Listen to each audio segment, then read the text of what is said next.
Good morning, sleepyheads. لو حد عارف الريفرنس يكتب في الكومنتات. ايه الجو ده؟ النهارده الجمعة، كنت عايز اصلي الجمعة في المسجد الكبير. هو كيلو من هنا، ربع ساعة مشي تقريبا، بس نزلت بعد الأذان فخفت ملحقش. صليت في مسجد قدام الهوستل هنا. هو المفروض ان الظهر 12 وتلت، بس فضلنا قاعدين لواحدة وربع تقريبا. الأذان التاني والخطبة كانوا واحدة وربع، والخطبة كانت 10 دقايق بس، كانت عن التعليم وكده تقريبا. السنة الدراسية الجديدة بتبدأ بس. وصليت وطلعت الهوستل تاني، ونزلت دلوقتي أشوف حاجة أفطرها، وبعد كده نشوف رايحين فين. مش عارف أصور بالكاميرا من الرطوبة يعني. أول ما خرجت أصلا من الباب بتاع الهوستل وأنا لسه جوه العمارة لقيت اللينس شبرت. كل ما أمسحها تشبر تاني، فصور شوية بالموبايل لغاية ما الجو يبقى أحسن شوية.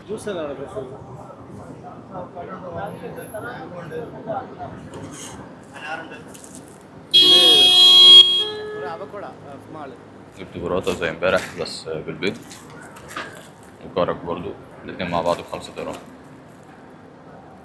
هو المفروض بيبقى فيه أطعمة كتير، فيه برضه بالفراخ تقريبا، بس قال لي الموجود دلوقتي جبنة وبيض بس. الفراخ بتكون من بعد الساعة 5. ودلوقتي حصل مشكلتين. المشكله الاولى ان المايك كان مقفول. المشكله التانية ان وانا ماشي وبقول رايح فين النهارده، مره واحده رجلي بقى فيها وجع غريب ومبقتش قادر ادوس عليها، فقررت ارجع اقعد في الهوستل شويه وافكر هعمل ايه. مش عارف ايه بصراحة، بس مش قادر ادوس عليها. كل خطوة بتوجع يعني. رجلي من تحت، رجلي الشمال، الجنب الشمال. المهم رايح دلوقتي اصلي العصر في المسجد اللي هنا ده. مش عارف بعد كده اعمل ايه بصراحة. ويا دوب بمشي كام خطوة وبعد كده بتبدأ توجع، بعدها مبقاش قادر ادوس عليها اصلا. مش عارف، طالع الهوستل دلوقتي اقعد شوية واشوف هعمل ايه.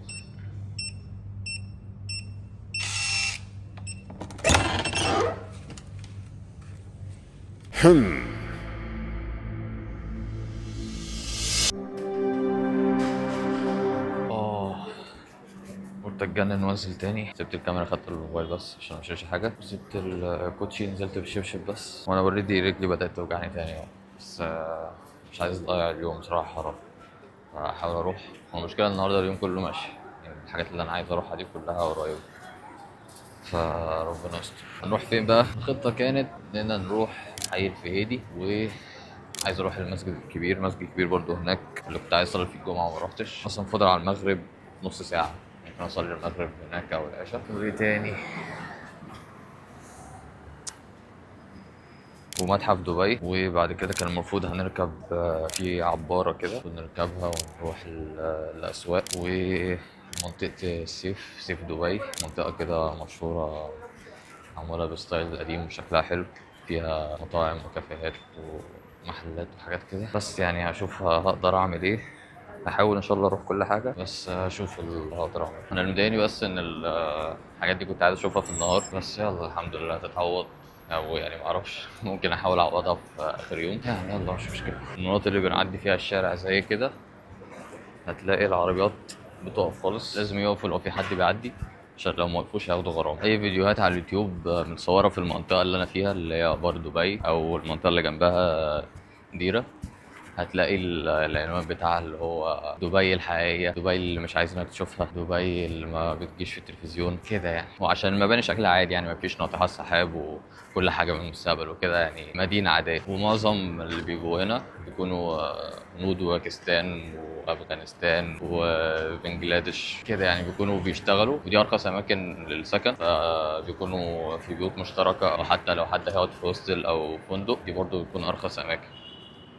الخط اللي خدته امبارح من المطار بيديك 10 جيجا لمدة 24 ساعة بس. فالنهاردة كان النت خلص، فنزلت الابلكيشن بتاع الشركة وشحنت. عملت باقة 4 جيجا و30 دقيقة ب50 درهم. معرفش دي الأسعار العادية ولا لأ، بس هو تقريبا عشان ده خط بتاع سياحة. ما اتكلمتش على الهوستل برضه. الهوستل اللي قاعد فيه اسمه وي ستاي. هو هوستل اللي هو الكبسولات، كبسول هوستل. بيبقى ليك كبسولة كده فيها السرير ومداخل شحن الأجهزة، وفي لمبة بنورها ممكن تعلي وتوطي النور، وزي رف كده تحط عليه حاجتك. وفي برضه لوكر بتشيل فيه شنطك وحاجتك، ومطبخ وحمام مشتركين. سعره أنا حاجز 3 ليالي تقريبا $40 او $39 حاجه كده يعني. الليله تقريبا انا حاجزها ب$13 بالضريبه وكل حاجه يعني. في الحجز انا كنت دافع تقريبا $6 بس، فالمفروض بدفع الباقي لما باجي. بس زي ما قلت انا عملت تشيك ان امبارح، ما كانش في حد اصلا استقبلني. دخلت على طول، لما بعت له على الواتس قال لي هيبقى ياخد الباقي بعدين. جالي النهارده قبل صلاه الجمعه على طول، قبل ما انزل، كان هو عايز 100 وحبه وانا ما كانش معايا فك،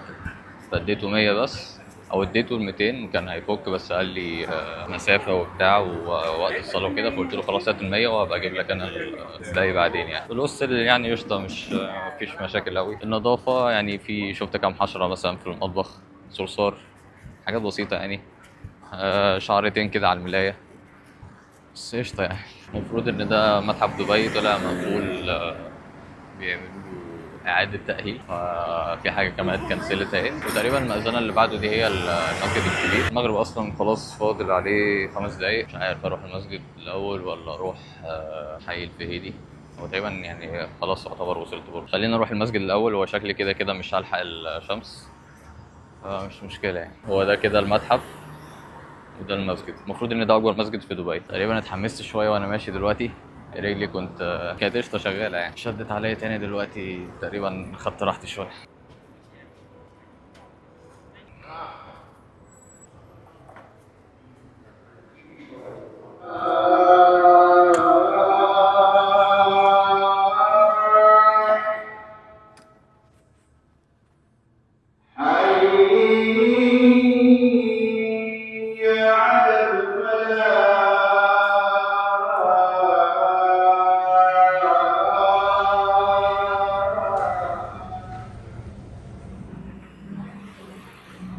رجلي بدأت تشد تاني، بس قشطة يعني الحمد لله عارف امشي. رايح دلوقتي حي الفهيدي، هو 5 دقايق ماشي تقريبا من هنا، وبعد كده نشوف ايه الدنيا. الجو دلوقتي شغال الحمد لله. لما نزلت بعد العصر كانت الرطوبة صعبة، لما فتحت باب الهوستل اصلا لقيت النضارة شبرت. بس دلوقتي هو لسه حر وفي رطوبة عالية، بس يعني شغال الحمد لله. بدور على المدخل مش لاقيه، كنت ماشي على يانجو مابس بس لقيته هيدخلني في حارة غريبة كده، قلت أكيد الطريق مش كده، فشوف حد سأل. في بوابة هنا بس مش عارف هي دي ولا طلع مش هو ده المدخل، مش عارف اللي أنا دخلته ده إيه، بس هو تقريبا قدام. وأنا كده دخلت حي الفهيدي المفروض.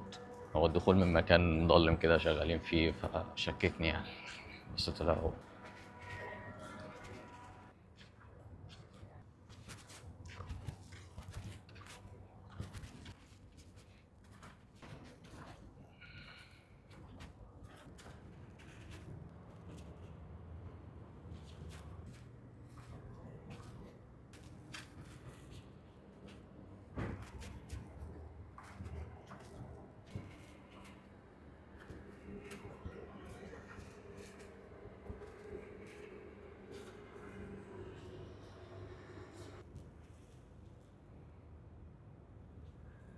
ودي فكرة المكان يعني، هو معمول ستايل قديم وحواري وكده، وفي زي متاحف أو معارض صغيرة، في متحف تقريبا قهوة ومتحف عملات كده يعني. بس تقريبا معظم الحاجات دي قفلت خلاص. الساعة دلوقتي كام؟ الساعة 8 إلا ربع. في حاجات تقريبا بتقفل الساعة 8 وحاجات كده. أشوف كده ممكن أحرق ايه. ومتهيألي في النهار بيكون أحسن، في أماكن حلوة للتصوير، بس في أماكن كتير لسه ما خلصتش، لسه بتتعمل، وممكن تبقى ماشي تلاقي نفسك مرة واحدة دخلت في حتة ضلمة والدنيا مكسرة. فبس خلاص كل حاجة قافلة. معرفش أصلا هما شغالين الفترة دي ولا لأ، واضح إن في حاجات كتير لسه بتتعمل، فهمشي أشوف بقى أروح فين. غالبا أروح نركب العبارة ونروح الأسواق. احنا تقريبا هنركب واحدة من دول عشان نعدي الناحية التانية. أنا ماشي عادي، لقيت نفسي في مكان غريب كده. سألت واحد المنطقة دي اسمها ايه، قال لي السيف. أنا كنت عايز أجي أصلا، بس كنت فاكر الناحية التانية، بس لقيتها وأنا ماشي رايح أشوف المفروض اركب ايه. هي دي المنطقه اللي انا كنت عايز اجي فيها في النهار. قعدت اريح رجلي شويه. هي المنطقه هنا بتبقى كلها كافيهات ومحلات سوفينيرز وعطاره ولبس وكده، بس متهيألي بتكون احسن في النهار برضو. وستاربكس ده مشهور هنا عشان ده الوحيد في العالم تقريبا اللي في الستايل ده. تقريبا في ناس بيجيله مخصوص يعني، بس محدش يجيب من ستاربكس موضة.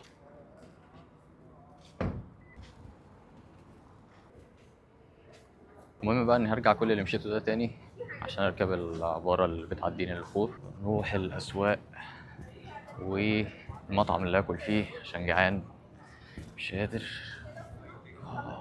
بصوح نفسي وانا مش قادر امشي اصلا. بس في المكان حلو، فيه سوفينيرز وحاجات رخيصة من درهم واتنين وتلاتة. ممكن احاول اجي اخر يوم اللي هو بعد بكرة، ممكن احاول اجي في النهار اخد كام حاجة كده تكون رجلي اشتغلت ان شاء الله. السلام عليكم. التيكت بكام؟ التيكت بكام؟ درهم هنا. اللي اعرفه ان البابليك العاديه بتكون بدرهم تقريبا، بتدفع وانت بعد ما تركب. دي بدرهمين وتقريبا اقعد استناها. التانية اللي بدرهم دي قدام شويه، بس انا خلاص مش قادر امشي بصراحه، مش فارقه يعني.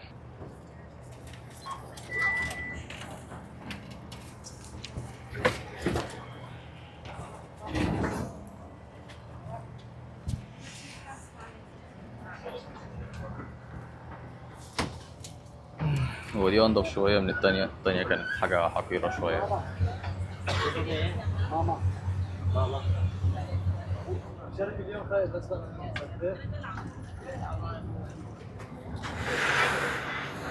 دخلت غيرت عملة. أنا ما غيرتش كتير في المطار عشان الريت في المطار بيبقى قليل، بيخصموا مبلغ كبير، بس الريت هنا تقريبا زي السعر الرسمي بالظبط. في مسجد أهو، أخش أصلي العشاء وبعد كده أروح سوق الذهب، والمطعم برضو المطعم اللي هاكل فيه في نفس الطريق.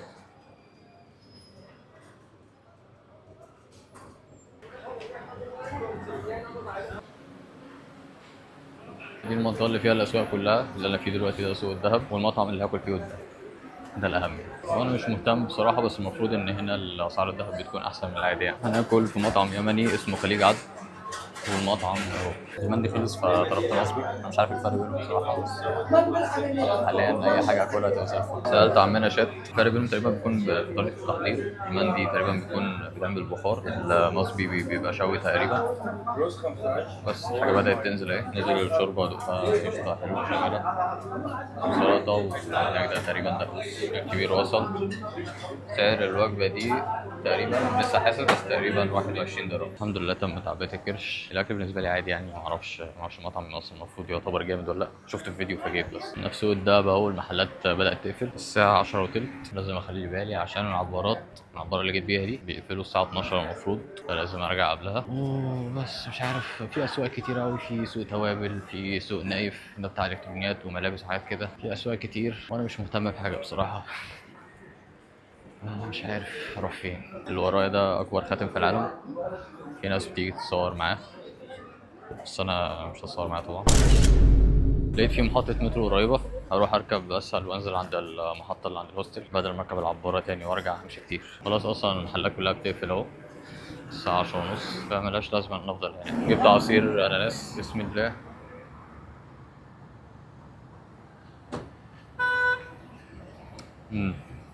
طعمه اناناس، لا يعني طعمه اناناس بجد يعني، لا حلو. سعره درهمين ونص.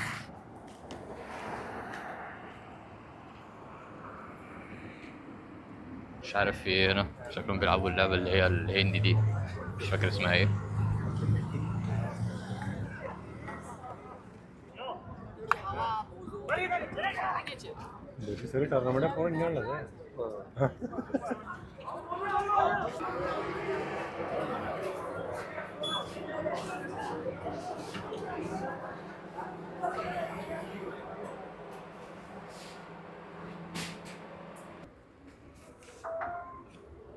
الرصيد اللي في الكارت المفروض تقريبا على الأقل 7.5، وأنا معايا فيه دلوقتي 5، فلازم أشيل من الأول. شحنتها من الكاونتر ده.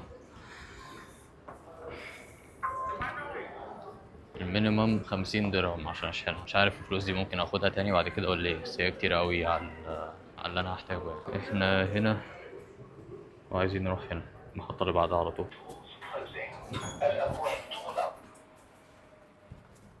الساعة 11 ولا 10، المحطة فاضية مفيش غير كام واحد، الناس كلها بتلعب بره. المفروض لو انت داخل في المترو او اسانسير مثلا، لو انت داخل بتقف في الجنب عشان الناس وهي طالعة ما تلبسوش في بعض.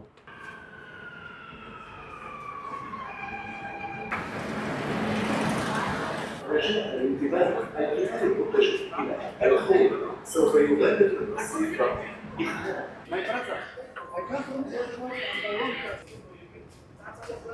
هو خلاص الهوستل كام خطوة من هنا.